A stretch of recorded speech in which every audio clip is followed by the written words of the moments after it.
Welcome back, everybody. I've got a super quick but amazingly useful one for you today. Let's say you want to put some text in between this rock here and that hard place behind it. Let me show you how I did it in Affinity Photo 2.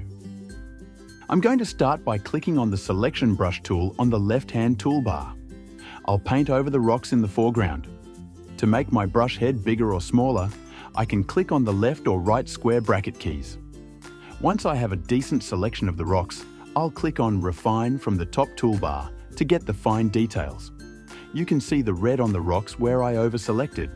I'll just click on the Foreground button and then paint over it to include that area back in my selection. Now to get rid of these little bits of background sky, I'll switch the preview mode to black. I'll change the adjustment brush to background. I'll paint over them to remove those areas from my selection.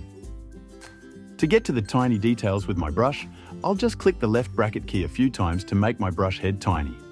Then I can zoom in and paint over all these little blue bits. I've sped this up a bit so as not to bore you. While you're waiting, please feel free to click those like and subscribe buttons. It really will help my small channel grow up to be a bigger channel one day.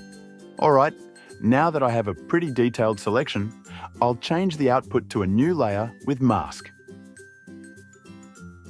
Then, I'll turn the background layer back on using the little dot to the right of the layer. Okay, now let's work on the text. I'll select the Artistic Text tool and I'll drag the cursor to size it about where I want it. You can use any font you want, but I like to use a nice fat font like Chunk 5 that I got from dafont.com. I'll type in between a rock and a hard place. Then I'll use the corner nodes to resize it a bit. Then I'll highlight the text and click the Center Alignment button in the top toolbar. To make the text taller, you can use the center nodes to stretch it out vertically. Alright, now I want my text to be white.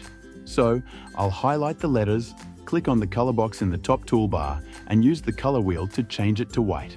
Then I'll go to the FX button at the bottom of the Layers panel, select Outline and move the radius slider to the right a little to make the text stand out. While I'm here, I'll add a little 3D effect by checking on that box and moving the slider to the right. Alright, that looks pretty good. All I have left to do is to select the text layer and drag it below the rock cutout. I'll resize it a bit more and so, yeah, there you go. You now have some text that's between a rock and a hard place. Alright, that's about it for today. If you learned something and want to see more of this kind of content, please click those like and subscribe buttons. And if you're feeling generous, this channel runs on caffeine. There's a link to buy me a cup of coffee in the descriptions. Not necessary, but certainly appreciated. Have a great day, everyone.